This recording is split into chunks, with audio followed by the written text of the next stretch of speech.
अस्सलाम वालेकुम रहमतुल्लाहि व बरकातुहू। यहाँ पे ये है बस्मात मुहिब लिहाज़ल वतन, यानी आप अपना कोई निशानी यहाँ पे छोड़ के जाएं, अपनी उंगलियों से कुछ लिख के जाएं। तो यहाँ पे लोगों ने सब कुछ लिखा हुआ है, मतलब किसी ने लिखा हुआ है कि जैसे अल्लाह यहफ़ज़ या क़िबलतुल मुस्लिमीन, ठीक है, और इसी तरह दाम इज़्ज़क या वतन, और लोगों ने अपने सिग्नेचर भी किए हुए हैं, अल्लाहुम्मा अदिम अलैना वतन, ठीक है, ये सब कुछ लिखा है यहाँ पे।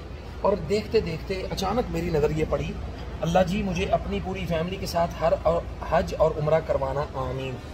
ये किसने लिखा है, क्यों लिखा है? माशाल्लाह, अल्लाह ताला इस हमारी बहन की, हमारे भाई की, जिसकी भी ये दुआ है, अल्लाह ताला उसकी ये दुआ पूरी करे। और सबसे जो मज़ेदार चीज़ जो मेरे सामने आई वो ये थी, मरियम, खौला, ठीक है जी, अरवा, ज़ैनब, ये सारे ही मेरी फैमिली के बच्चियों के नाम हैं।